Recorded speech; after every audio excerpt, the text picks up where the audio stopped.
Thermodynamics question number 3. The enthalpies of all elements in their state are number 1 unity, second option 0, third option less than 0, fourth option different for each element. तो इस question में हमें correct option choose करना है और ये 4 option दे रखे हैं. तो क्या कह रहा है ये कह रहा है कि the enthalpies of all elements in the standard state. तो सबसे पहले आपको समझना पड़ेगा कि स्टैंडर्ड स्टेट क्या होती है एलिमेंट्स की. तो standard state of an element, ये मैंने डेफिनेशन पहले से लिख के रखी है, is the most stable state at 25 degree Celsius and 1 bar. किसी भी एलिमेंट की जो सबसे प्योरेस्ट स्टेट होती है, सबसे स्टेबल स्टेट होती है, किस टेम्परेचर पे? 25 डिग्री सेल्सियस पे और 1 बार पे. उस स्टेट को बोलते हैं standard state of an element. तो अब बात करते हैं कि एंथैल्पी से इसका क्या मतलब है कि enthalpy of elements in their standard state. तो एंथैल्पी से इसका मतलब है यहाँ पे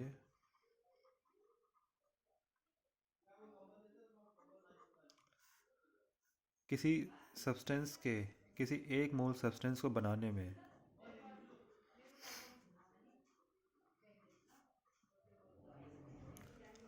किसी 1 मोल सब्सटेंस को क्रिएट करने में जो एनर्जी, जो हीट चेंज होगा,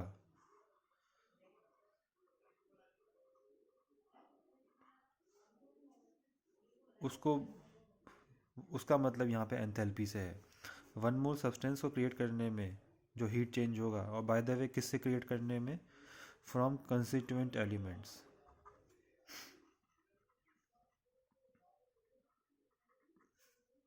from constituent elements in standard state. किसी एक मोल सब्सटेंस को उसके कंस्टिट्यूएंट एलिमेंट्स से अगर आपको क्रिएट करना है, और कितना क्रिएट करना है? 1 मोल. तो उस प्रक्रिया में जो हीट चेंज होगी उसको यह एंथैल्पी बोलते हैं. तो यहाँ पे एंथैल्पी से उसका ये मतलब है. एग्ज़ाम्पल, जैसे फॉर एग्ज़ाम्पल आपको CO2 बनाना है, तो 1 मोल CO2, 1 मोल CO2 को अगर आपको बनाना है, किससे बनाना है? 1 मोल CO2 को आपको बनाना है कार्बन प्लस ऑक्सीजन. 1 मोल CO2 को उसके कंस्टिट्यूएंट एलिमेंट से, CO2 के कंस्टिट्यूएंट एलिमेंट कौन है? कितने एलिमेंट दिख रहे हैं आपको यहाँ पे? C&O, carbon and oxygen. तो CO2 को उसी के कंस्टिट्यूएंट एलिमेंट से, कार्बन और ऑक्सीजन से बनाने में, और ये स्टैंडर्ड स्टेट में होने चाहिए, कार्बन भी स्टैंडर्ड स्टेट में, ऑक्सीजन भी स्टैंडर्ड स्टेट में. तो जो एनर्जी, जो हीट चेंज होगा, तो उसी को एंथैल्पी बोल रहा है ये यहाँ पे. ठीक है, एंथैल्पी ऑफ फॉर्मेशन भी कह सकते हो. तो इसको थोड़ा, ये वाला पोर्शन जो है इसको मैं लेफ़्ट में लिख देता हूँ, क्योंकि सही तरीका लिखने का वही होता है. C+O2 gives CO2. तो 1 मोल CO2 को, अगर आपको 1 मोल CO2 बनाना है उसी के कंस्टिट्यूएंट एलिमेंट से, CO2 का कंस्टिट्यूएंट एलिमेंट कौन है? कार्बन और ऑक्सीजन. और ये कार्बन और ऑक्सीजन, ये जो दो एलिमेंट हैं, ये स्टैंडर्ड स्टेट में होने चाहिए. मतलब कि कार्बन स्टैंडर्ड स्टेट में होने का मतलब है कि कार्बन प्योरेस्ट स्टेट में होना चाहिए, प्योरेस्ट स्टेट, या फिर आप कह सकते हो कि स्टेबल स्टेट में. और कितने टेम्परेचर में और कितने प्रेशर में होना चाहिए? 25 डिग्री सेल्सियस और 1 बार प्रेशर. तो ये हो गया कार्बन का स्टैंडर्ड स्टेट. वैसे ही ऑक्सीजन का स्टैंडर्ड स्टेट क्या होगा? सबसे पहली बात तो ऑक्सीजन जो होनी चाहिए प्योर होनी चाहिए, स्टेबल होनी चाहिए मतलब, और 25 डिग्री सेल्सियस में होनी चाहिए और 1 बार में होनी चाहिए. तो ये हो गया आपका स्टैंडर्ड स्टेट ऑफ ऑक्सीजन. तो ऐसे एलिमेंट्स को मिला के जब आप 1 मोल CO2 बनाओगे, और इस प्रक्रिया में जो हीट चेंज होगा वो एंथैल्पी है. या तो हीट रिलीज़ होगी ऑब्वियसली इस प्रक्रिया में, या हीट ऑब्जॉर्ब होगी. हीट ऑब्जॉर्ब होगी तो ये एंडोथर्मिक कहलाएगी, हीट रिलीज़ होगी तो ये एक्सोथर्मिक रिएक्शन हो जाएगी.